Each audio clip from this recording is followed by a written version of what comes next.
Hello, everyone. Welcome. I see we have people filling in. Welcome, welcome. This is Bisa Butler live in conversation. I'm just going to let more people continually join. We'll begin in a few minutes.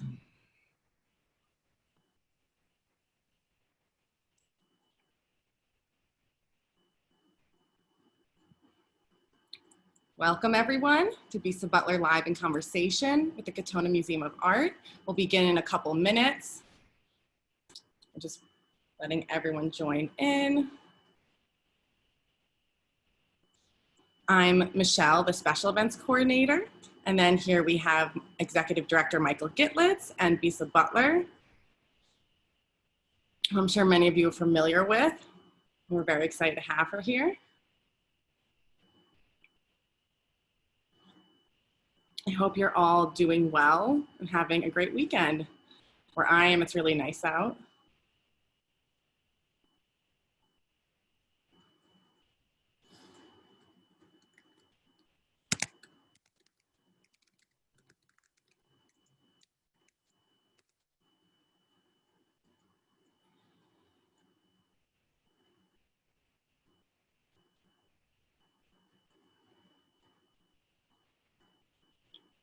Hi, everyone. Welcome to the event. Just for those of you just joining us, we'll begin in a few minutes, a couple minutes, letting everyone join in.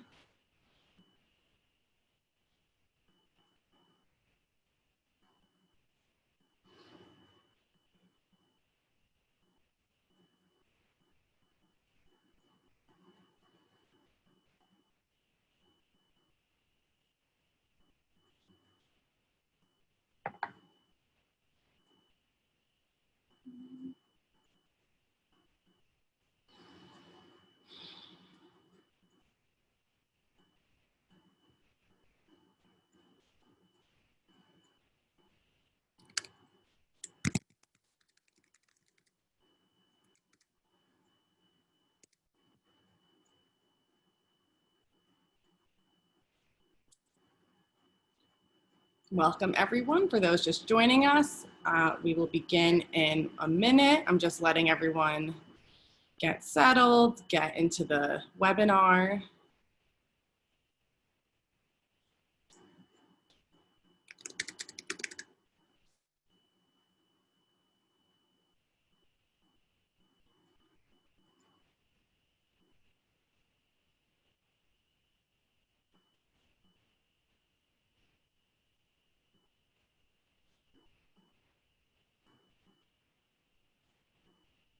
Welcome, everyone, to Bisa Butler live in conversation with the Katonah Museum of Art. I'm Michelle, the Special Events Coordinator, and here today we have Executive Director Michael Gitlitz and Bisa Butler, of course. I'm going to begin with some Zoom etiquette. This is a webinar, which means we cannot see or hear you, but we can definitely all interact with each other, and I highly encourage it. That's one of the beauty of virtual events is at the bottom of your screen, you'll see, I think it's towards the right, there's a chat feature. And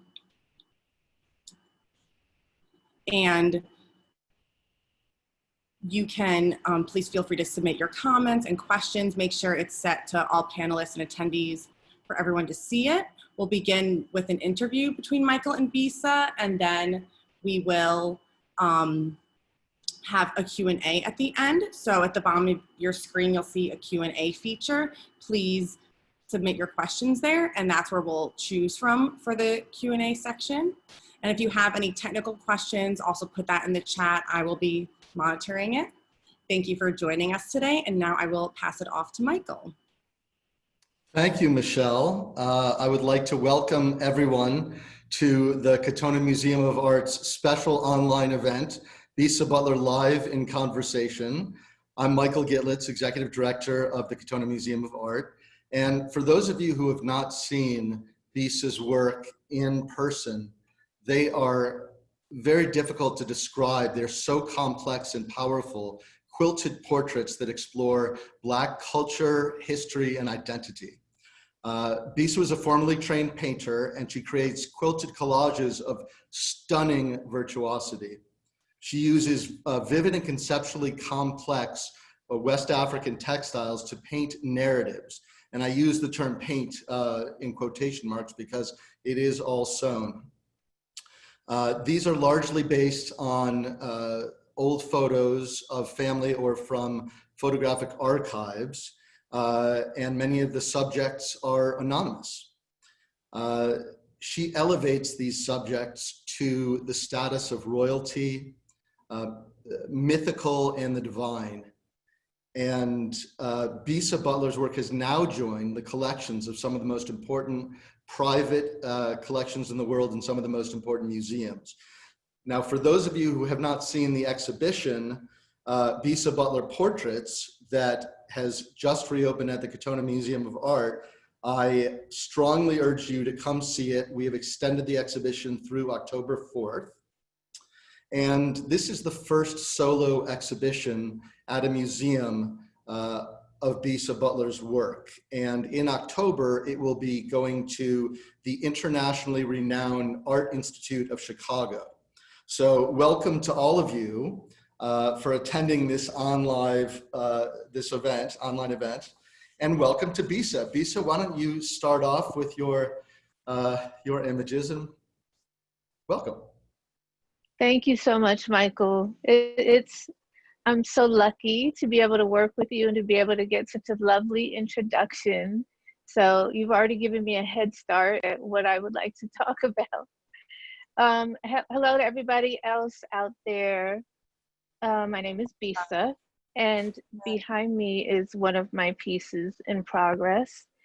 And I want to talk to you all today just about where I come from and why am I making what I'm making? Where are my influences coming from? And in order for me to do that, it's important that I go back before I go forward. Like, I was born and raised in New Jersey, but my parents come from a very varied background, more of a diasporic background. My father's from Ghana, West Africa, and my mother was from New Orleans, Louisiana. And so I feel like I have a personal insight into the African American experience, and also the experience of African first generation immigrants coming into this country in the 1960s. And well, I mean, I wasn't born until the 70s, but I'm talking about when my father first came into this country. And I can look at things from the perspective of my father and his people, which is like my cousins, aunts, uncles. And then also on the other side, being the descendant of African enslaved people who were here, as far as the records we can trace, from almost the 1700s in New Orleans, stayed down in New Orleans for all that time up until my grandparents moved to New Jersey in sometime around 1940. And I have an image that I'd like to show you of my grandmother and my grandfather that influenced my very first piece of artwork. So hopefully, yeah, sorry, Bisa. I'm just that's okay. a technical issue. I will put up your photo. Okay. I might be able to do it too. But you know, I'll just talk in the meantime. Thank you. Yeah, I'm from New Jersey, born and raised here. I'm a public school kid, and I was the type of child who was always putting together random things. And those of you who are parents, it's so important to support whatever little quirks your child is into, as long as they're not dangerous. You know, I had a brother who was a daredevil, so his quirk was like jumping out of trees. So that, you know, you might have to get a trampoline or what so to handle that type of quirk. But my mother used to let me open the junk drawer and just make things. I would take like a random spool of thread and put like a screwdriver in there and then some random piece of wire, and I'd be actually making an armature without realizing that I was making an armature. And then it started to go to me sewing bits of things like clothing for my dolls. And okay, so this is up on the screen is a picture of my very first quilt, which is actually on the right-hand side, that's hanging in the Katona Museum of Art right now. And on the left, that's the photo that inspired it. It was a small, that photo was a, what do you call those things? You take it in a photo booth and it just is a strip.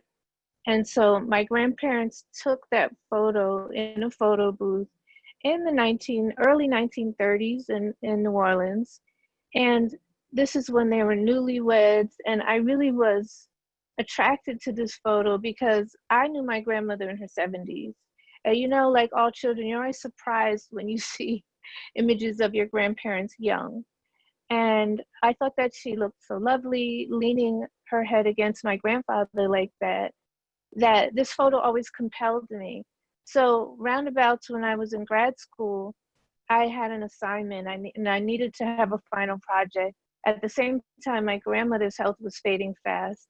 She had decided she needed a kidney transplant, but she decided that she wasn't going to have a kidney transplant. So we knew that we only had like a fixed amount of time and that her time was getting shorter and shorter. And I wanted to create a portrait for her. So she sat for me. At the time, she was about maybe 84. And the painting that I did of her, she was so unhappy with it. And she told me, I can remember her tone of voice, but she said, quote, like, made me look like an old lady. And I was hurt, but I had to like kind of check myself and realize that my grandmother is a person. And who really wants a portrait of themselves while your kidneys are failing? Like, that's not the moment that you want immortalized. And so that's when I went back up to her room. I was kind of despondent, trying to figure out what I was going to do. And I saw this photo on the nightstand. And then I decided to make a portrait of it. Her name was Violet, which is why you see those violet flowers in her hair. I mean, actually, they're in her hair. And they're also going around the frame of the piece. And my grandfather, his name was Francis, but I put the violets in his hair too because they were together. And at the time, I only used fabric that was available to me in class. So whatever my professor had in her bin of fabric is what I used. And I was able to still pull out pieces that said what I wanted to say. And so even then, at that point, I was starting to formulate an aesthetic. An aesthetic by meaning the fabric, it looks good, okay? But I mean, like, I was formulating a philosophy without realizing it. I started to think about how the fabric can tell the story of a person. How does the purple and black, the black with purple flowers going around it, how does that tell the story of this woman named Violet? On my grandfather, I tried to use more black and white pictures of fabric, colors of fabric, and I was trying to go for a more masculine pattern. So you see more like graphic lines and triangles, and those things are indicating what looked like to me as masculine lines. Where my grandmother, I used like a white blouse with these little green sprigs.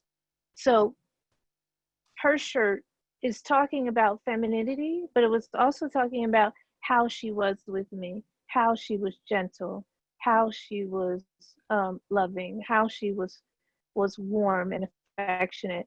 My grandfather, he actually had passed before I had a chance to know him. So I could only go on what I had seen and what I had heard, but I didn't have the same interaction with him. It was actually my grandmother who taught me how to sew, both my grandmother and my mother. And I'd like to show you all another piece, just if we can keep this sort of chronologically.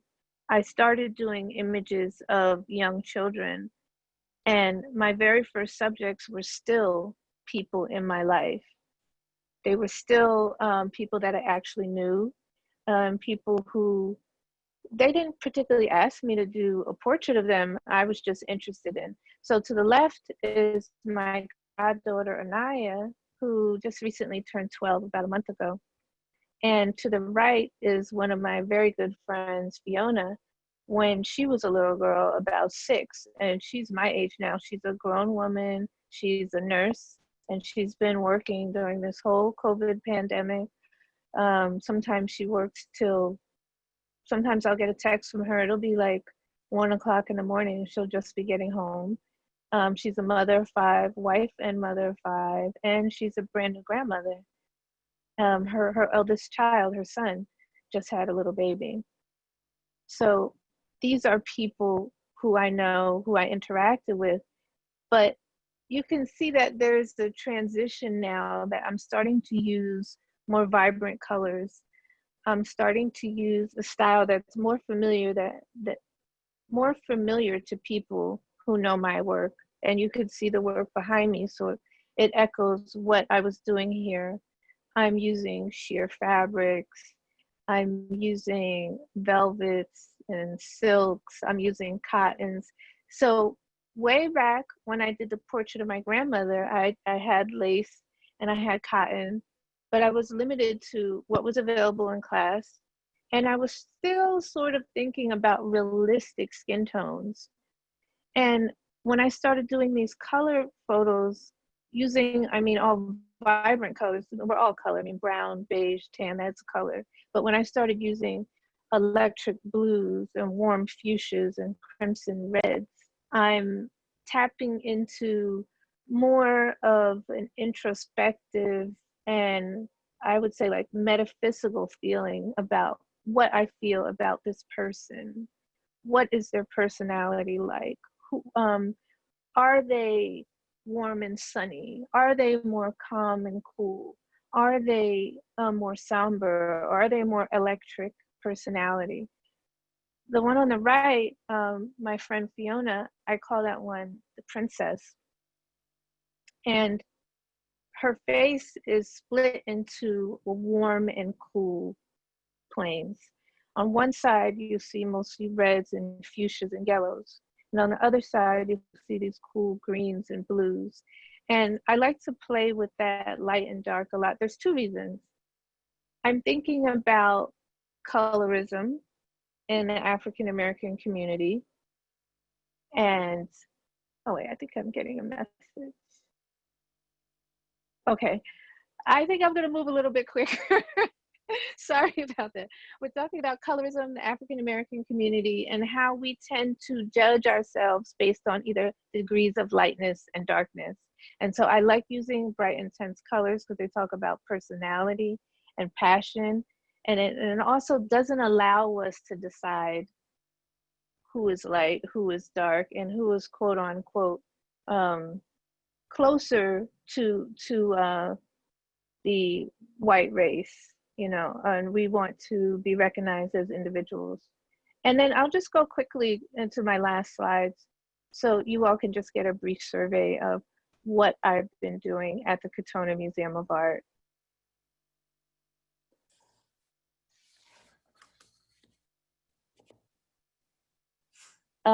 This is an image of the Bruin Jumpers on the left, Morris Brown's baseball team. I call this one To God and Truth. That's actually the motto of Morris Brown College, an African-American college founded in Atlanta. And anybody chiming in can correct me, but I think the date of the founding of the college was the 1840s. This photo was actually taken in 1899. You know what, the college can't be founded in the 1840s because slavery, emancipation, and 1865, 67. So this photo was taken, the original photo was 1899. And I was very interested in that whole idea of being separate and other, but also one and the same.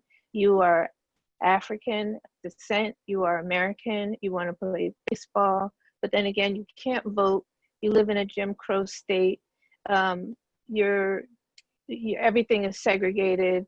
You're not included as an American yet, and still you want to play the sport of the Americas because you are American.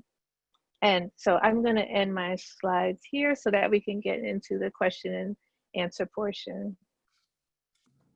Bisa, thank you so much. You you did the same as me. You preempted several of the questions that I was going to ask you. So Oh, thank you. That was a wonderful introduction to your work. And you know, one of the things I had wanted to do is to take people through your history from Howard University to Montclair State University to teaching to suddenly being this internationally celebrated artist. And I'm sure for you that suddenly is sort of like, yeah, an overnight sensation, 20 years in the making, right? You have been working very hard for very long. My question, I guess, is why don't we just briefly talk to people who don't know about how this exhibition came along? So sure. It's a bit of a roller coaster. I saw your work down in Miami at Art Basel Miami Beach about a year and a half ago, almost 2 years ago. And we got in touch with you through Claire Oliver, Bisa's wonderful, wonderful gallerist. And she agreed to do an exhibition with us. And we reached out to the Art Institute of Chicago. And at first we weren't having much luck, but then they very generously agreed to loan the work they just acquired and asked to take the show from us afterwards. So we were absolutely thrilled. And we began planning this wonderful exhibition under the curatorial direction of Michelle Weegee. And the day before we were set to open, which is to say on March 13th, there was a capitulation of museums around the country and we all realized we had to close. And so I had to make that very tough call to Bisa to say, we're closing the museum. And for the next, how many months? April, May, June, July, 4 months. These works were not being seen by the public and it was killing us. Fortunately, our amazing staff managed to start a great online virtual program so people could experience virtual tours and docent dialogues and all sorts of wonderful things. But it's not the same as seeing the work in person.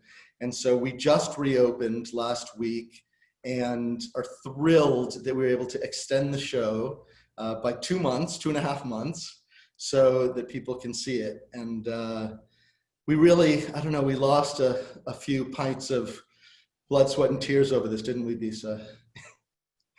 Oh my gosh. That was pretty, I mean, I was devastated, but because so many things were happening at once, you know, my daughters had to come, like my daughter had to come home from college and my other daughter was living in New York and in Harlem at that, and her lease was ending. And it was so much happening that I was kind of in a state of shock because I had been waiting for so long about the show. And then it didn't happen. So like, thank God now, you know, I don't feel, you're right, it's not an overnight sensation. I've been wanting to exhibit in a museum and a solo show, you know, since forever. I mean, my very first exhibit happened because I was storing quilts underneath my bed and I would like take them out just to show people. I think I had 3 and my brother was gonna take one to sell downtown Newark. My brother was like the hustle man. He could sell anything, perfume, fur coats, leather jackets, like whatever it was. And he knew that he could get money for a quilt.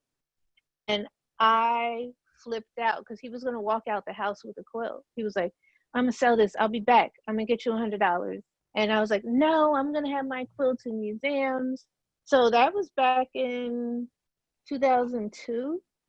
So even then, like I had this idea that I would have an exhibit in a museum, and now it finally is. Well, we're thrilled to have you, as I'm sure the people of Chicago will be in a couple of months.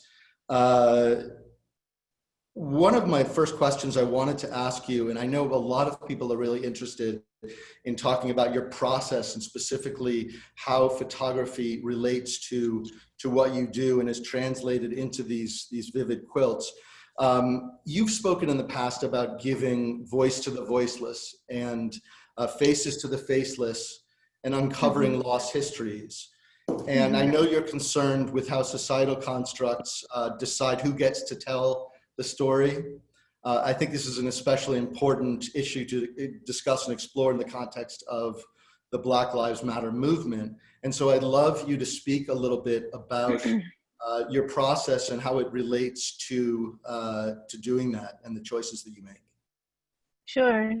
And also, if while I'm talking about this, Michelle, would you be able to pull up the picture of the family, the kindred with the bright striped background? Because I think it really correlates to this idea of who gets to have their photo taken, who gets to have a portrait, even who gets to have a name meant for that matter.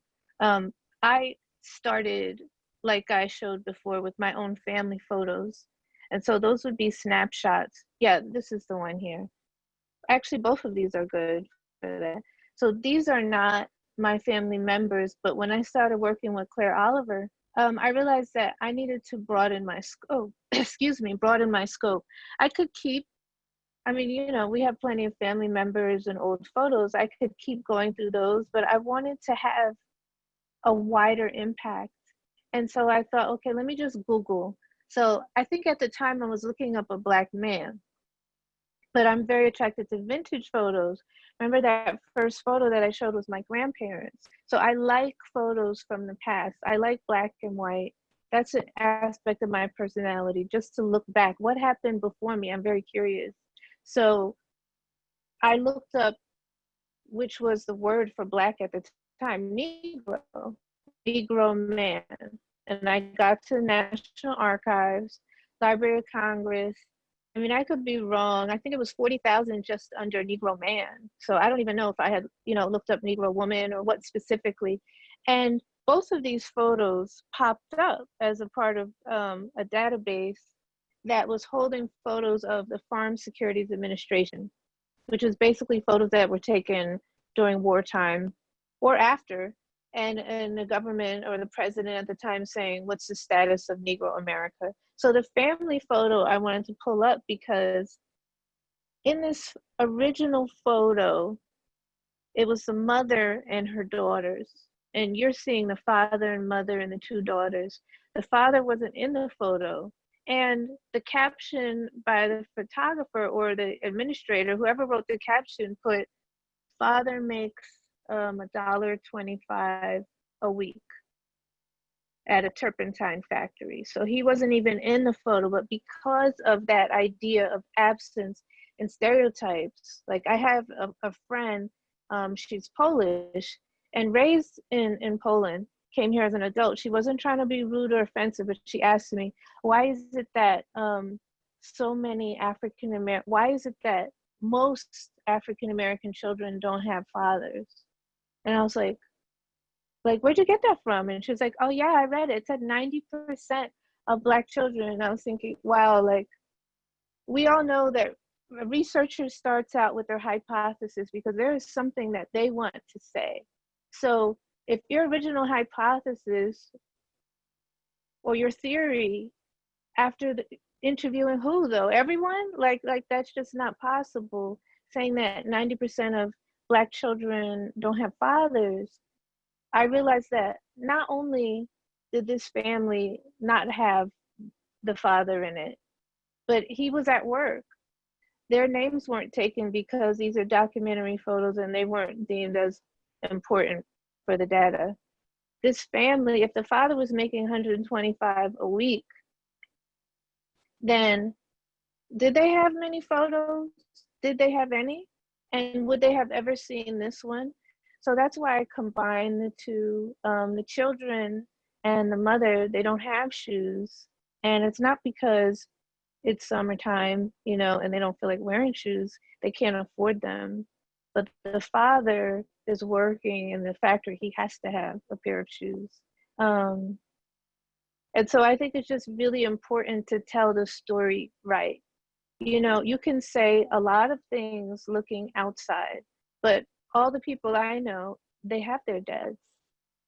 Now, their dads may not live with them or not. I don't even know. Some do, some don't. My friends are grown. But the fathers, my parents divorced and I live with my father. So I want to speak from a place of truth instead of saying like these broad generalities that are just, it's just not true. Well, Bisa, you just sort of answered a question, but I'd love you to expand upon it. The works are clearly rooted in specific historical moments, but you're rendering them into often contemporary historical context. Do you think that they're universal, or that they are really a narrative of a specific moment? I think the narrative of family and love is universal. You know, these are old photos and I am interested in the oldness, but it's something that's calling to me. Oh, hey, somebody's from Maplewood. Hey, Maplewood. It's something that all of us connect to. You know, I hate to give too much information about the photo, the original photo source, although I want people to be able to look at both and compare, but I also want you to be able to take what you will from it. In this piece that I did of family, I want to talk about how the father is supporting everyone, which is why his feet are on the ground and everybody is up, that he's holding them.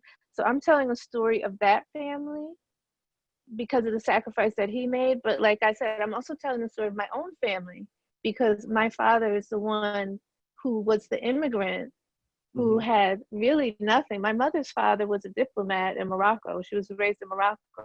My father's people were farmers. And then they died very young from appendicitis, and my grandmother died of a snake bite. But my father was a college president in New Jersey for 39 years. So he is the one who supported and held us up. And I love that people can look at my work and find their own story in that. The couple, the broom jumpers, I'm calling them that because jumping the broom was something that slaves were afforded to do. They weren't, some plantation owners didn't let their slaves get married at all. You know, they wanted them to be dehumanized and to feel like beasts of burden. The more human you let somebody feel, the more they start looking at you and saying, why are you allowed to live with your children? Why are you allowed to, why am I working hard all day, but you're reaping the benefits? So by jumping the broom, that was like the bare minimum. Lay the broom on the ground, let the enslaved people jump over it, boom, you're married. But as soon as emancipation happened, there was like record numbers of people who wanted to get married and want to have that bond. And I wanted to talk about too, that other stereotype that Black people don't want to get married, when that is not the case. And it's easy to be on the outside and say, yes, this is true. Instead of looking at that, marriage has gone down throughout the entire country, not just with Black people, white people too, younger ones are getting married less. And then saying like how things affect you more with certain socioeconomic groups and how things will affect you more. It's like COVID. It's like saying the misunderstanding to say, oh, Black people get COVID because they don't care. So I'm trying to right certain wrongs by just showing photographs. I mean, making artwork, based off of photographs. Can you talk, Bisa, about the fabrics, the textiles themselves? Many of them have specific symbols with meaning that may be well known to many West Africans or African Americans, but to others, not so much. And it's fascinating that there's this whole other layer in your work, this conceptual layer. And so your use of semiotics, the way you infuse these works with coded meanings, I think is one of the things that fascinate people. Could you talk about that? Yeah, sure. And Michelle, if you could go to the image of, I Know Why the Caged Bird Sings, or the 4 young women who are leaning in. But one of the things that I love to do is have my artwork tell the story of these people, but it's always this relationship between me, the artist, the subjects in the photo, and then you all, the people who are enjoying this and looking at the subject. Like there's this like round circle communication. These are people who lived, this photo, it's based on a photo taken in 1900 of 4 young African-American women on the step of Atlanta College, which is now, it's not Morris Brown, oh, it's Clark Atlanta College, which is another historically Black college. So these women, they're like dressed to the nines. They've got their, you know, little nipped in waist. And so I'm looking at them in 1900 thinking, you know, as a former high school art teacher, it's still a big deal when our children graduate from college. You know, that is still an accomplishment. But in 1900 in Atlanta, it, you know, it just really blew my mind that these women had so much confidence and so much pizzazz. And the fabric itself, like you asked about, Michael, each of their skirts, I want to talk about their personalities. So you think about 4 friends, you know, there's a popular meme, and your kids would definitely know, because I know my kids, and it's like, they'll show like 4 or 5 women and it'll say, which one are you? And the young lady all the way to the right with the red heels, that fabric was printed in Ghana in 2009. It's printed by a company called Vlisco, which is actually a Dutch company, but that has bases in Ghana, Togo, Cote d'Ivoire. I think that might be it. They probably and also they have their bases in Holland where they print. But that fabric was called Michelle Obama's shoes, because when Michelle Obama stepped off that airplane, you know, dressed to the nines, we all see how Michelle Obama dresses. The first African-American first lady there to greet an African nation, that was mind-blowing for them. And they right away printed this fabric. So I had to put it on this young girl, because not only did this young lady graduate from college, and in the time that she did, but she's basically the hopes and dreams of not just her family, but she could be the hopes and dreams of her entire town. And not only that, the Black race itself, like how many people in that era went to college? And I wanted her skirt to talk about the future and where this was headed. Michelle Obama having graduated from, I think, is it Princeton and Harvard? I know Princeton is one, Harvard might be the other, but, and also, okay, the same young lady to the right, if you look on her chest, you see a horse. It may be a little hard to see, but there's a horse on her chest, and that fabric is called I Run Faster Than My Enemies. And I love that for her, because it's like armor on her chest, and that her legacy allowed Michelle Obama to even exist. So while she herself, I don't know her story, did she live long? Did she die young? But the fact that she went to college, she's already winning over enemies such as racism and white supremacy. And not only that, but her ancestors will outrun that as well.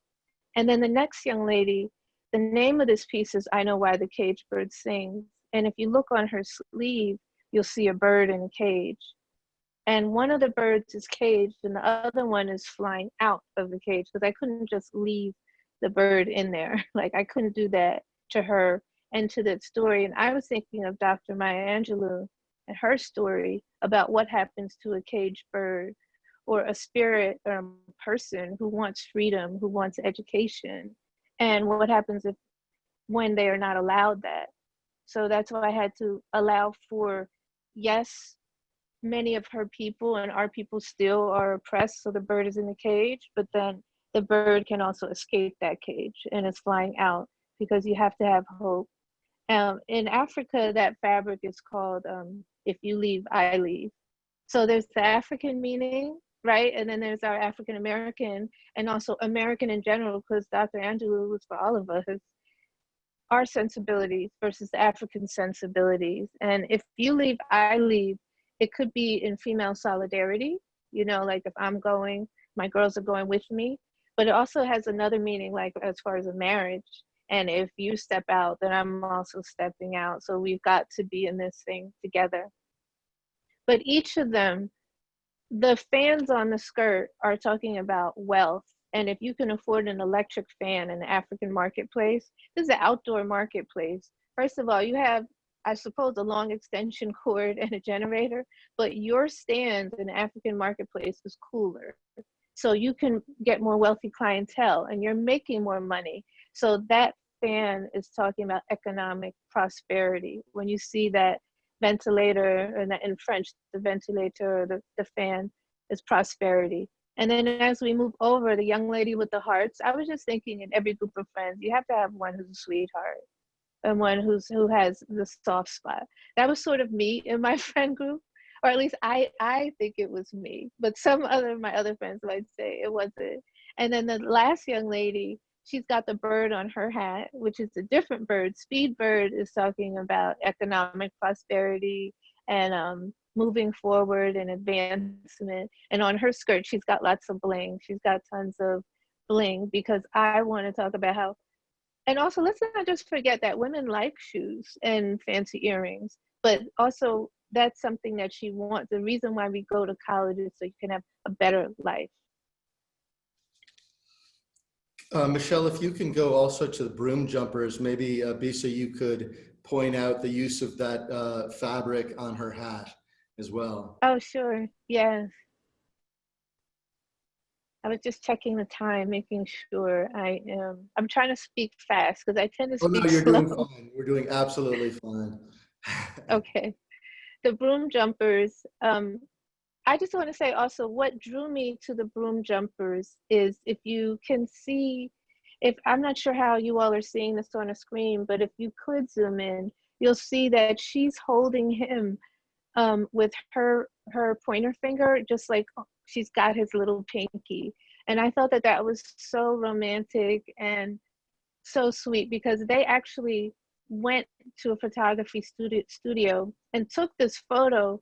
And maybe they didn't want to be in those days, you wouldn't be embracing in a photo, you know, people tend to be very stiff and more formal, but they had such a bond that she couldn't and he couldn't bear to not touch each other even for a moment, even just to grab that little finger. So I thought that that was so sweet.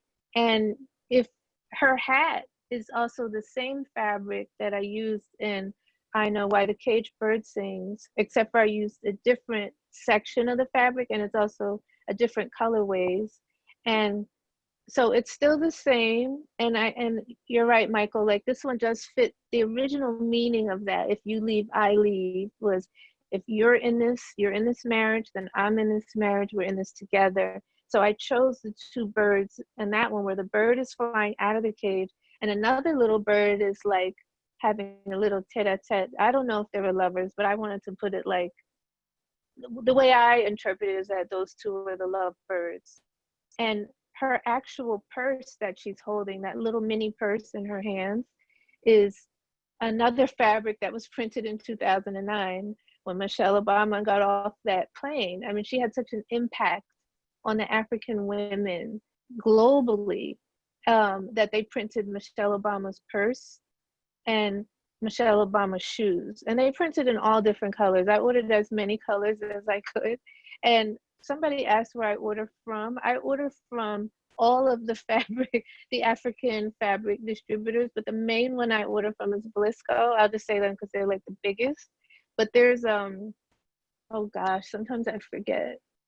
Oh, well, maybe we can like put that later, but even Etsy. But I get all kinds of African fabric. There's East Orange Fabrics that's right in town, but I get all the African fabric that I can. And on another note, he's wearing fabric on his pants that are rings, like a bunch of diamond rings. And I wanted to put that there because I wanted to show that he wanted to present this woman that he loved with something special, you know, something that he saved up for, something that meant a lot to him. So it wasn't just, and it's not always a woman who wants this connection or a woman who wants to get married, but he has those hopes and dreams as well. And that's why I put the blingy pants on him, and his boutonniere, is that the right word, Michael, for the man's flower? Yes. His boutonniere is a piece of the fabric from Michelle Obama's purse that I put there. So he's carrying his lady's flower with him. His jacket is the fans, again, the ventilator. So he's looking for prosperity.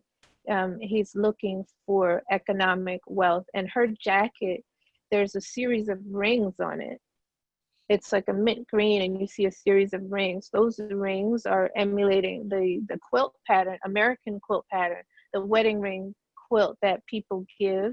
I wanted that to sort of talk about this continuum from African American quilt tradition to the African print from the past and the present. Now, we couldn't show all of your works, obviously, and we would have loved to, but some of the works do show more contemporary scenes. There's the Basquiat Black Lives Matter quilt that you did, and Dear Mama, the homage with Tupac Shakur's lyrics on it. But when you're looking at a quilt, a subject that, let's say, is using an older source like broom jumpers, are you, and I'm just asking a previous question in a different way because somebody else asked it too. Do you feel like it reflects modern social justice movements, and should it? I definitely think it does. I mean, the ills of our country, as we can see, never went away. You know, when we talk about reparations, whether you believe in them or not, if you force somebody to work their entire life and their grandparents' life and don't pay them and then cast them out and say, okay, go. I mean, we have banks today, even the bank that I go to, I'm not going to slam them because it's still my bank, but they made their initial investment on slavery. So like, damn, wouldn't I like to have that initial investment? And I think that the ills of the past are still today. I did a quilt based on Frederick Douglass, and just reading his speeches, the things were just accurate. It's chilling and it's troublesome at the same time. Today is James Baldwin's birthday, by the way. And I quote James Baldwin a lot because anybody who's listening, because you have a chance, just go to YouTube and just listen to some of his speeches, whether they're short or long. And what he's saying is exactly connected today. He was talking about the civil rights movement, but the movement now against racial injustice is like, it's not as if Black people are doing better now. If you start looking at things economically and what we're afforded in education and housing and healthcare, a lot of things are worse. So even though these photos were taken in the 1930s and 40s, or even as far as back as Frederick Douglass, 1850s, unfortunately, the state of Black America is the same, and sometimes it's worse. So you do feel like there are these echoes from the past that we keep reliving and that still have force. Yeah, that's yeah. really... I love. Yeah, I'm sorry to cut you off. No, go ahead. But yeah, I'm just agreeing with you. You know, when I look at a black and white photo and then I reinterpret it in color, I want to bring that story of that person back to life, and also their visage or where they look. It's like you start realizing like these people are exactly like we are now. And sometimes I think about that. You know, people misjudge African American boys a lot, girls and boys. But as a former high school student, people think of African American boys and girls as somehow they're more aggressive, or they're more rude, or whatever. They're more, whatever the negative things that you might think of. And then you'll look at an old black and white photo and feel like, oh, I have humanity for this person. Kids were different then. But then when I colorize it, you realize that this kid looks exactly like the kid who you just wanted to throw away. You know, we are people regardless of when we were born, and still are deserving of that respect. I have to say, that's why I think even, you know, works like A Night with Oranges or The Princess, that are personal family works, have such resonance and power because they do seem universal. They seem to capture universal gestures and feelings and psychology. And one of the things that, as I've watched people go through the show and look at your work, is that you really capture the humanity of your figures. They are no longer anonymous. They're really saying something. And one of the things that people are always interested in is the technical aspects. How do you piece these together to create a figure? How do the figures come together? And then how do they end up on, now I know this, but it should come from your mouth. Yes. How do they end up on the background? Sure. The technical aspect of that, and I guess I'm wondering if I should just talk about the piece that's behind me. How about I do that? Because it's a piece that's in progress. And the technical aspect, I'll have a photo that I'm interested in, right? A black and white photo. And I have to create a sketch based on that.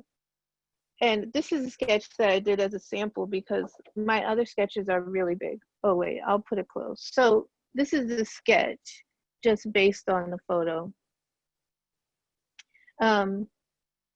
I am outlining for myself what is going to be light, what is going to be dark, what is going to be medium, but without using any color. It's a black and white photo anyway. So I want it to be organic. You know, once you get the sketch down, then I can think about what colors would I like to use and why. And I talked a lot about personality, but this photo of this young girl here, this is not finished. Can you see how I'm peeling this up? But it's not sewn yet. It's just pinned on. Everything is pinned. But no buts. Her face is just 1,000 little pieces. I'm using a light fabric glue and pins just to get it on here. It's not really durable right now. Like if I don't sew it, it's going to fall apart. Let me see if I can get one of them to be a little closer. I'll pull one in so that I can put it right up to the screen. I'm in my studio now, and this is my design wall that I'm working from. Now people are getting to see how they're unmade as well, it looks like. Yeah. Yes, I'm unmaking her. She's gonna look like a paper doll, a giant paper doll, but I guess I should say a fabric doll, but 2D. Okay. All right, is she free? Almost, that's good enough. So I wanted to put her up close so that you could see that every bit of her are little bits of fabric.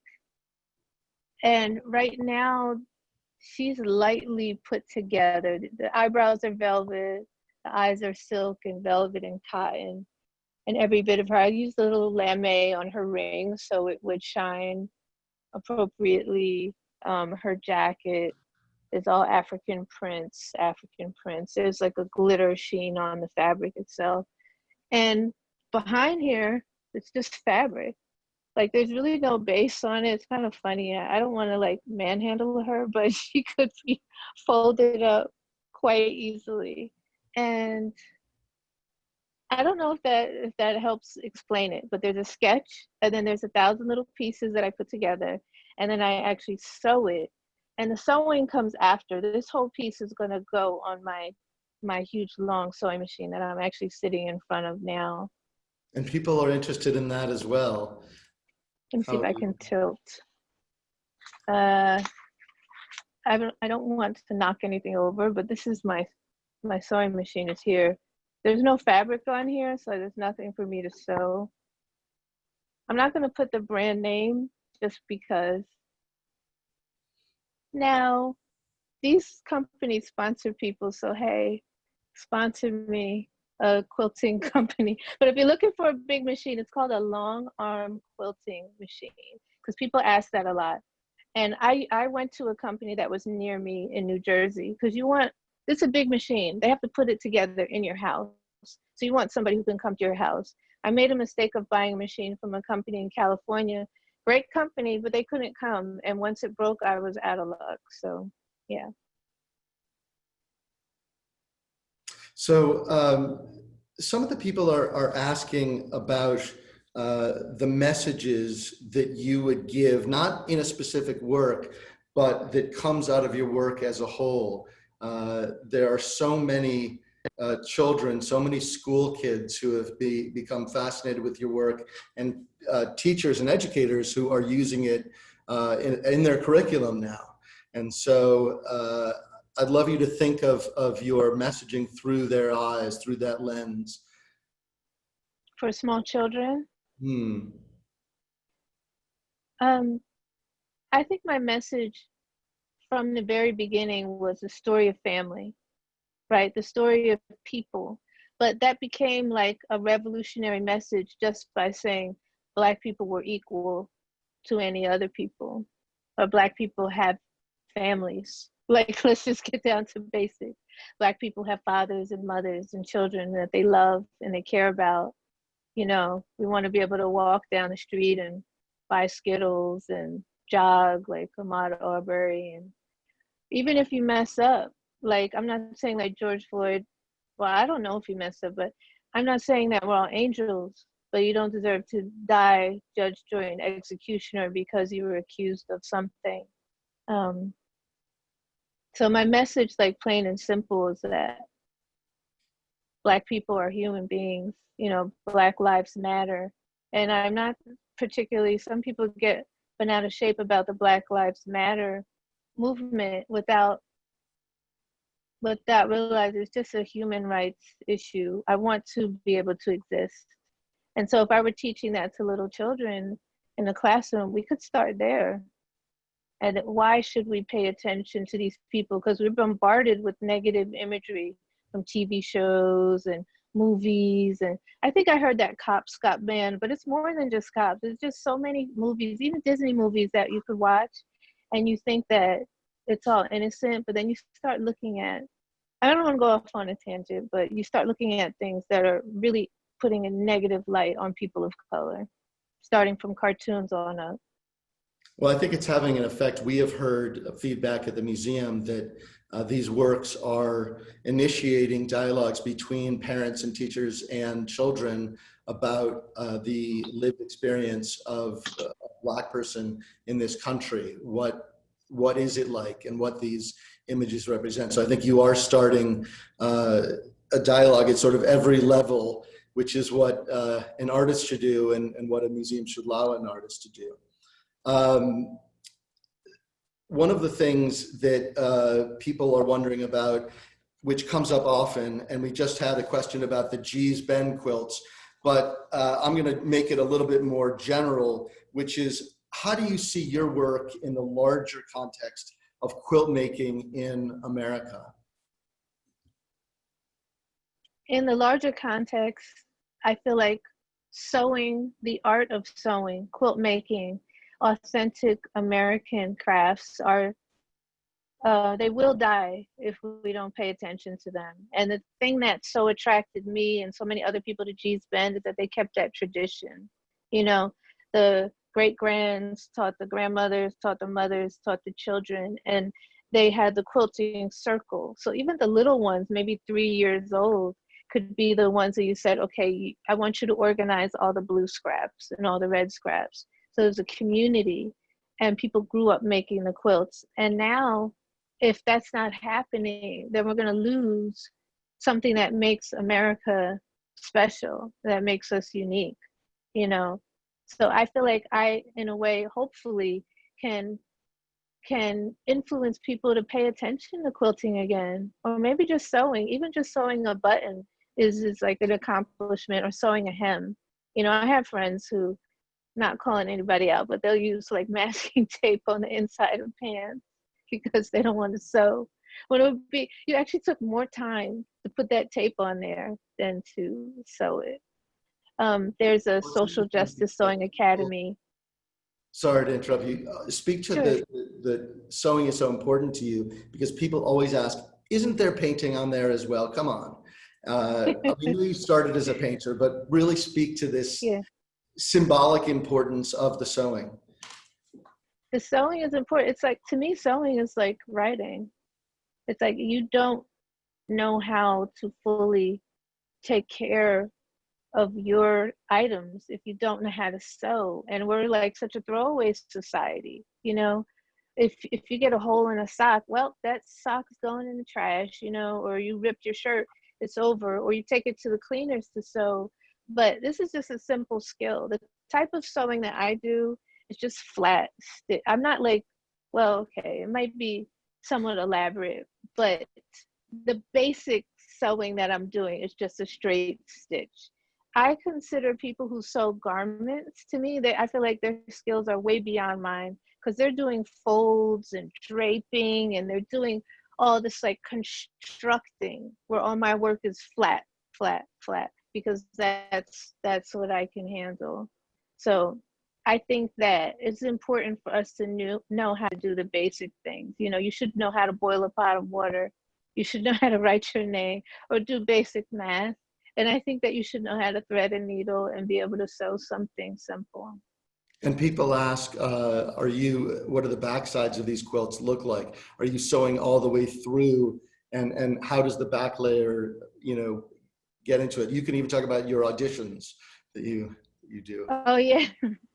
Well, the back side, as far as the quilting, yes, I am sewing. It's a sandwich. It's the top layer. So this is just the top here. There's no back layer because this isn't finished sewing. But then I'll put the batting in, which is just like simple cotton batting. Here, I'm gonna grab.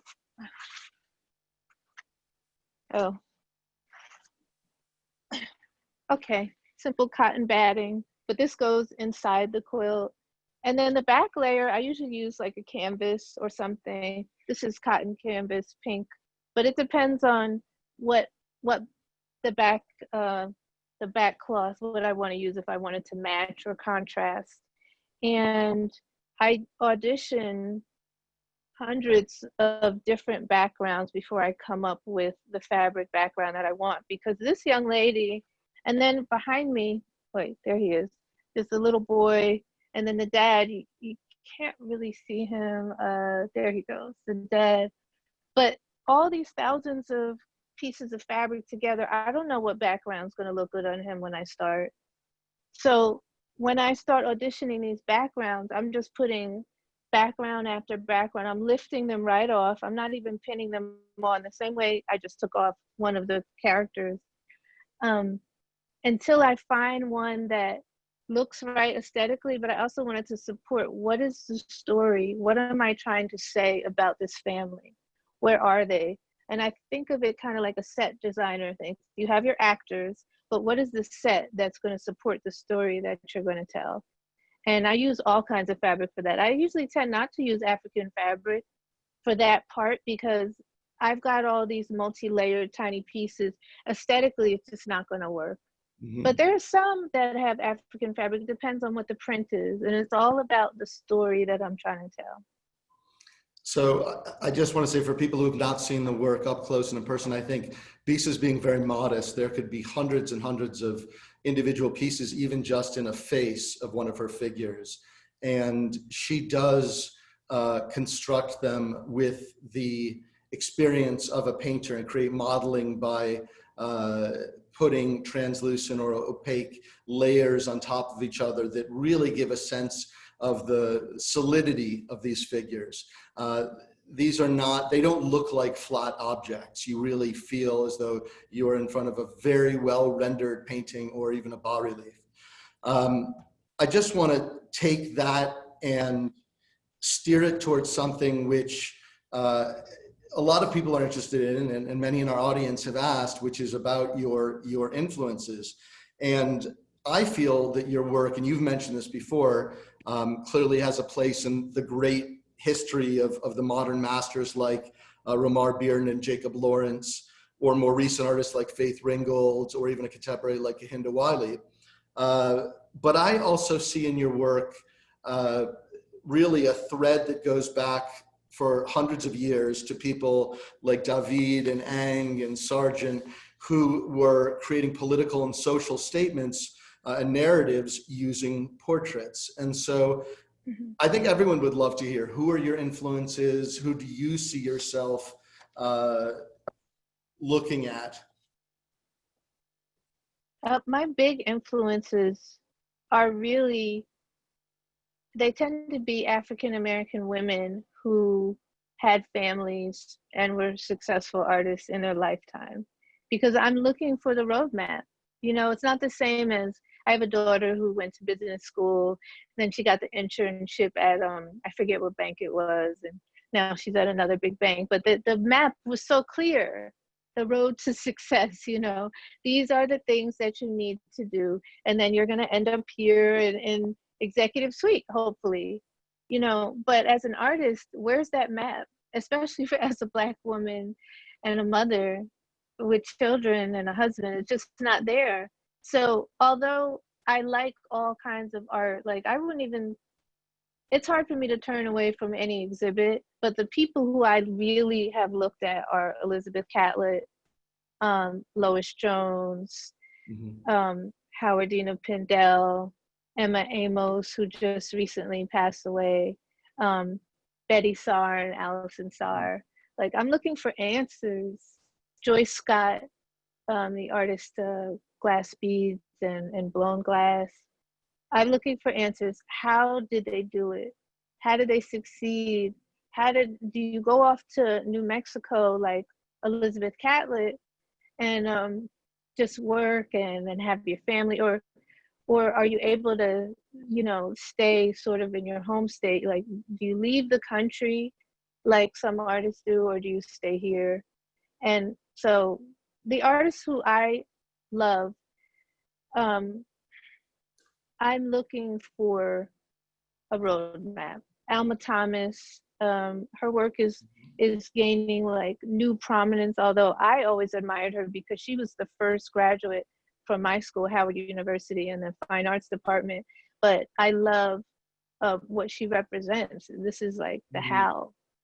I see that she went off to Paris when she was only in her 20s and worked under all these people. And I realized, like, no matter how hard it was for me being a teacher and an artist and those late nights of working, there's people who had a harder life than me when things were harder for Black people, and they did it. So I have no excuses.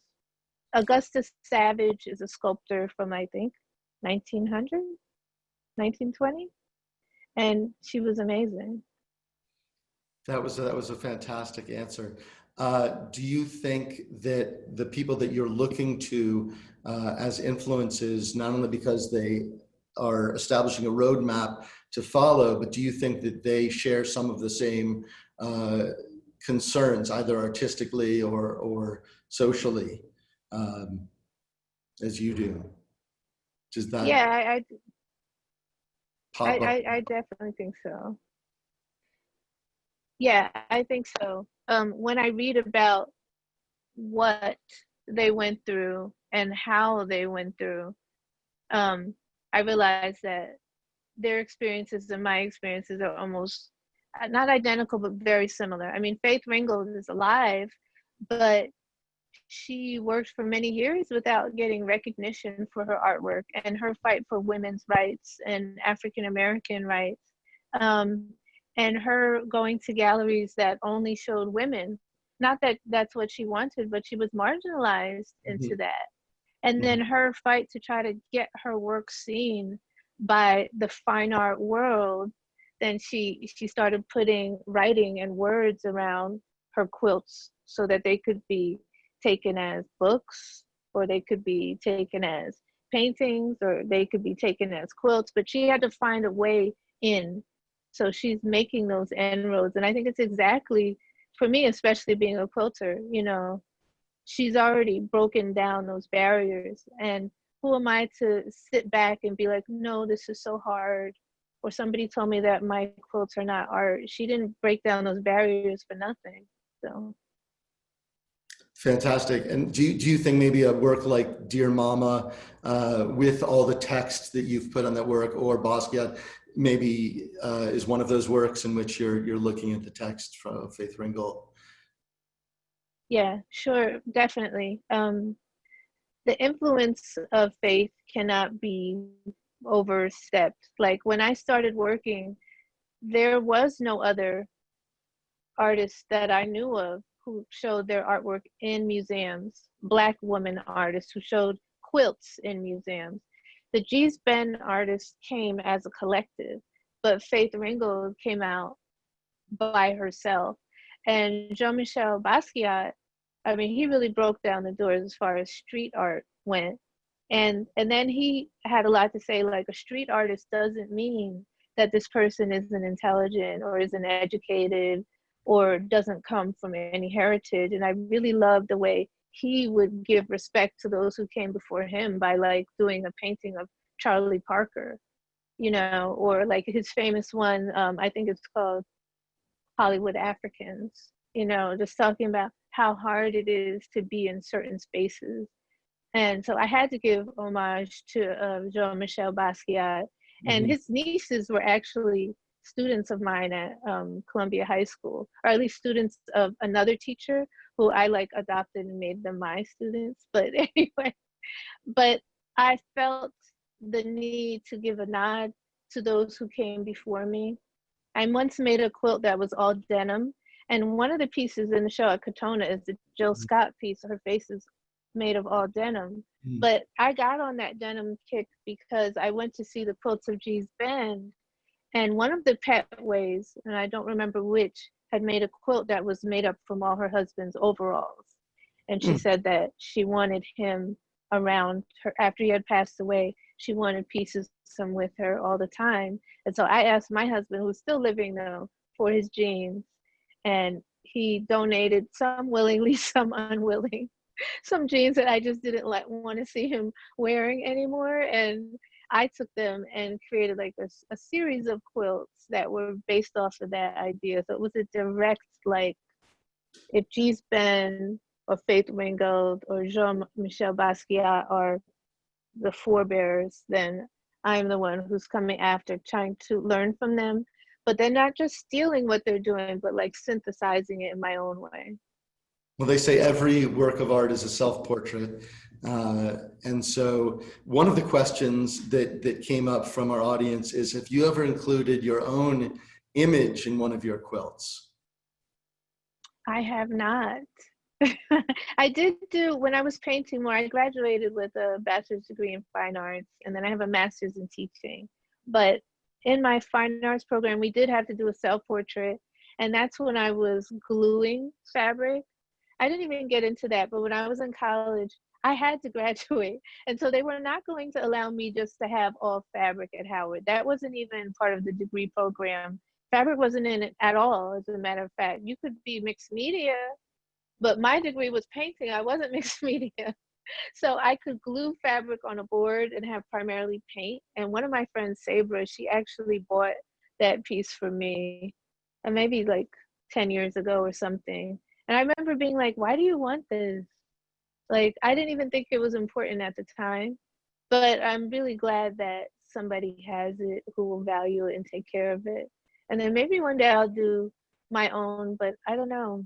I'm It always hasn't been looking a conscious outside. decision, it just hasn't occurred to you? I think I'm so much more interested in the past and in vintage photos, and I'm not in them. So I'm Okay, well, really I'm not not going to let you interested off in that color easily. photos. You were talking about Jean-Michel's work, and the work that is on display in the museum is just phenomenal.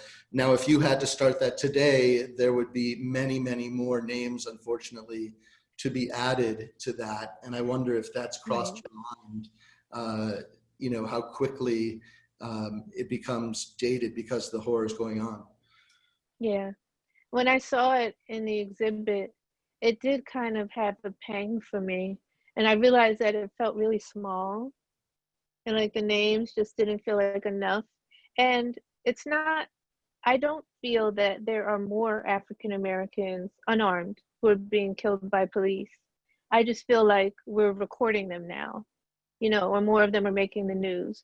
Because all of the hundreds and thousands of people who have been lynched, like, we know of some names from the past. We all know of Emmett Till, but Emmett Till was only one of many, of many, of many.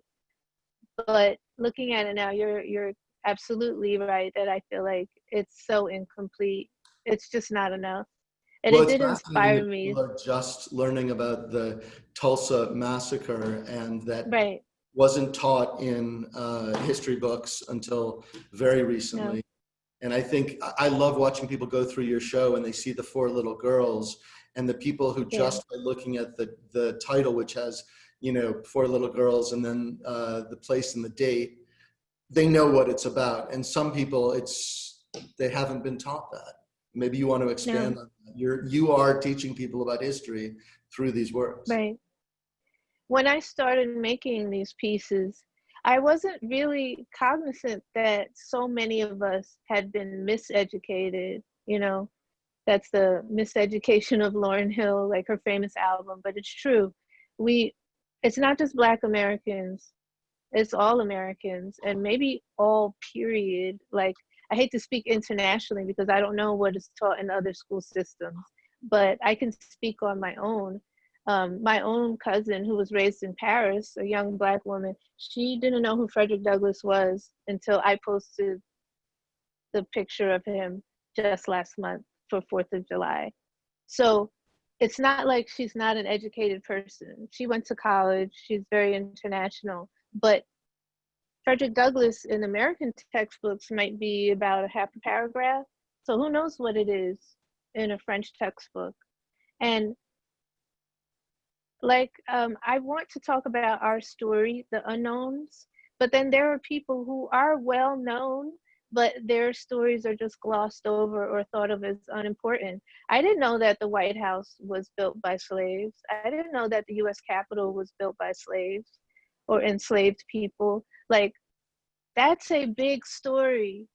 And I'm sure the crafts people and persons who had that, you know, everything was recorded in those days. This is an important aspect. So their names could be somewhere, but it's just like glossed over. You know, Mm-hmm. I didn't know Wall Street in New York was the site of the African burial ground. There's just so many things that have been misrepresented. And it's a detriment for all of us because it's like we actually don't know our own country's history. Well, yeah, some people were shocked when our president was talking about Frederick Douglass in the present tense. He's doing some great things. Oh. And but I think that lack of knowledge is definitely, you know, very deep and wide in this country. You refer in your works to so many other, not just artists, but authors like James Baldwin or Maya Angelou, and you know, important singers and poets like Tupac Shakur. And do you feel like in your medium you are acting as a history teacher in the same way that they are? I think that I am, but this is just like a new realization for me, to be honest. Prior to the quarantine, I would say that my audience was majority, I would say probably majority Black people. Mm-hmm. When the conversation started to be, there are hundreds, thousands, millions of people in your country who are just like you, who are being ignored. I got a lot of support from white Americans and white people internationally. Although I would say that I always had that all along though. So I'm not saying like my audience was all Black, but my audience has become a lot wider. And I realized that the people who I would quote all the time, like Malcolm X or James Baldwin or even Martin Luther King, Mm-hmm. besides the I Have a Dream speech, but another speech like his letter from the Birmingham jail, was all new for a lot of people. And it's like heartbreaking too, because you realize how bad our education system really is. We got these brilliant minds who have already told us how to process pain and how to process fighting for what's right in the right way and what we could do about it, what we could think or say about it. You don't have to start from scratch. Well, I think that the fact that we're having this conversation, you know, shows that things are changing. We're bending the arc, and nobody more so than you. One of the people in the audience asked if you saw a connection with Yinka Shonobare's work. I love him. I like fangirled him in London last year. He came into Art Fair 154, and 154 means one universality in all the 54 countries of Africa. And so every group there, every gallery, they don't have to show just Black artists because, you know, they're white South Africans and white Zimbabweans, but it has to be artists who are connected to the African continent in some way. And I mean all of them: Morocco, Tunisia, Egypt, Somalia, all the way to Ghana, Nigeria. And Yinka, look, I'm calling him Yinka like I know him. Yeah. Yinka came in and he was with I guess some people, a couple people, and I got to him before the crowds did, and I just, you know, was able to tell him how much I admired his work and how much I love what he was doing. I love the fabrics, the prints, the sculptures, the poses, even his photography. The fact that he's I think it's an MBE, I think he's a Knight, and so he gets this recognition. I'm always looking for Black artists who are living and working and thriving, and then trying to figure out what are they doing and how do they do it. I looked at his CV. I remember that, and when I first saw one of his globe-headed figures, and I wanted to know how did he do it, and then how can I emulate this person. Well, now that I didn't want to make you nervous, but now that you've answered the question, the person who asked that was David Ebony. So I'm outing you, David. I'm sorry. Wow. So you're no longer anonymous. Okay. I guess one of the things I wanted to ask you is, you know, you have such a fantastic gallerist who makes sure that your work has gotten into some very important institutional collections, from Minneapolis to the MFA Boston to the AIC Chicago and the Nelson Atkins Museum in Kansas City, and into some very good private collections. Now you're so sought after now. Have you looked to these artists that you see as your mentors in a way, to see how they handled that pressure between, you know, the private and the public, you know, collection? I mean, I know you have all of your work going one way or the other. Right. I mean, the only way I know how to do that is just reaching out. Like we said, I didn't ask Mr.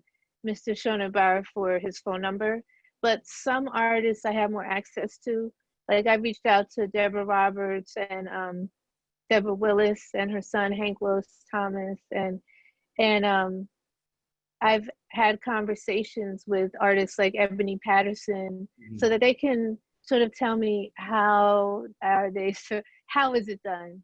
I usually call them and I'm just kind of like a blank, like how, and then they're usually very open. If they have time, they're very open with like helping me see what they did and giving me like really, really great advice, especially at the fairs like Art Basel. And at 154, actually, because that was a smaller fair, I could like get right up to them and be like, here's my card, can I have yours?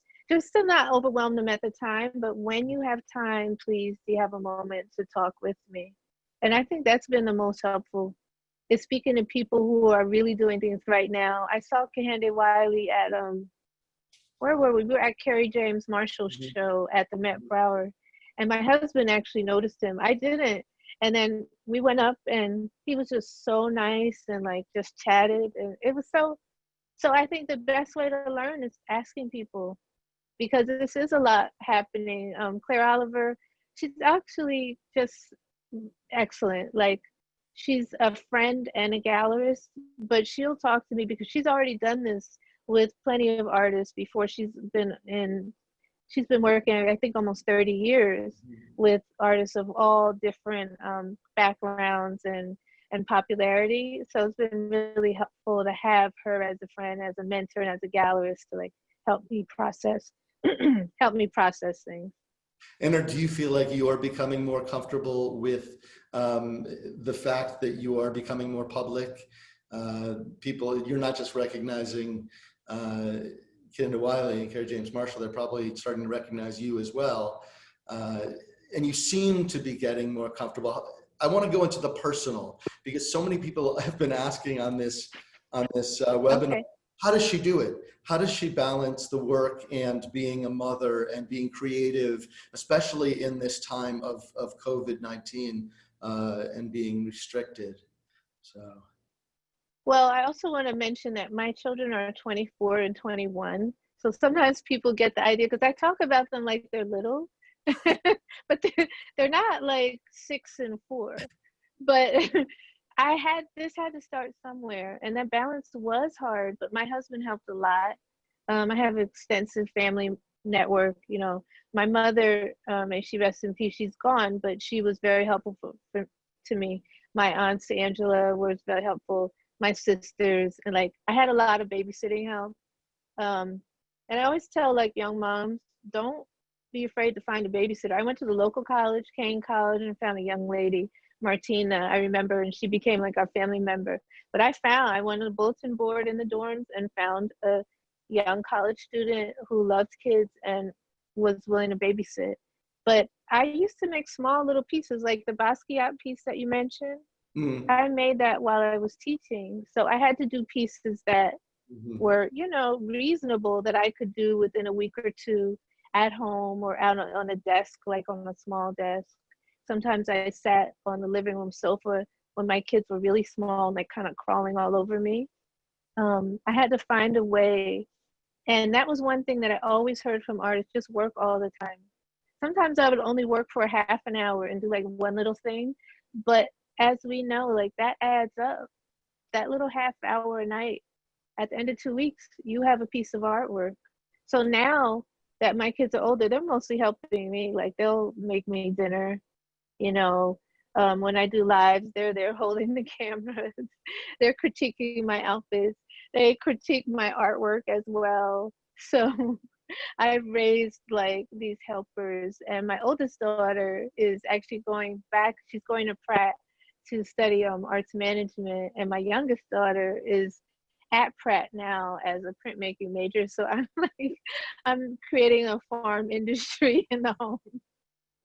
That's fantastic. Well, listen, it's worked in other families. I want to end on a short question from our audience that much more succinctly and in a much more sophisticated way poses a question which I sort of stumbled through earlier, which is, please address the dignity that you imbue your subjects with. The dignity. I think the thing is, you come to everything with a preconceived notion. As a teacher, they always said, children do better when their teacher feels that they will succeed and that they see that kid as important. But if the teacher has this view that that kid is no good or is like smelly, let's say that they can't wash properly, they don't have running water, or they're poor, the teacher feels any kind of bias, that affects how that child learns. So I had to work really hard as a teacher to see my children as individuals. They've come with the story, and I'm trying to help them with something, but they're going to help me with something as well. Like we're equal, although they should respect me and the teacher, but I respect them as well. And so my subjects, I feel like they're the same, right? If I found an old photo of someone finds an old photo of me 100 years from now, isn't it the same? Like there's no name on it, but so I don't, sometimes people ask me like, you're making the people like royalty, you're making them seem respectful. And I'm saying, but that was already there. I honestly feel that I'm just looking at the photo and I'm just interpreting what I see in it. But it's like rose-colored glasses, you know, if you see negative, then that is what you have found, but that's more of a reflection of what you think. I don't actually know these people, but I feel like I study their photos and I'm trying to learn something about them, and I'm trying to see something and show the rest of the world, this is who I think this person was. Look at them again. Don't just pass it by, a little dusty photo in a book or don't feel sorry for, you know, the father and the family who made $1.25 a week, you know, because they had love and they have respect and they didn't have to live through a pandemic. You know what I mean? Like, we're always like wanting that thing, like, I feel sorry for, oh, what a hard life you had, instead of realizing like we're on the same level, whether they're living or dead, you know. And I want to give them the respect that they should have. They could have had it already, but I want to give it to them just the same way. I would hope if somebody finds old pictures of my children and me and there's no name, please, like, make me look good, treat me with respect. Don't put like some crazy title like poor Negro woman. You know what I'm saying? You don't know me. So Thank you so much, Bisa, for this wonderful conversation, this opportunity. I learned so much, and from the comments coming in, people were just thrilled to hear you talk about your work.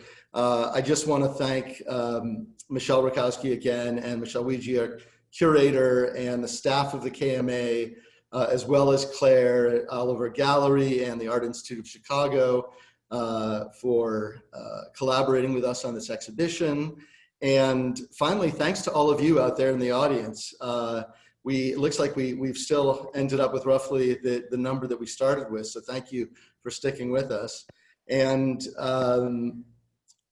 I want to thank you for supporting Black Lives Matter and the Katona Museum. Now more than ever, we need people to support our cultural institutions so that we can give voice and create spaces for learning and dialogue. And I encourage you to visit our website at katonamuseum.org, register for a timed entry ticket, and come to the exhibition. And thank you again, everyone. thank you so much, Michael. I had a ball. Thank you all to you out there. I love everyone.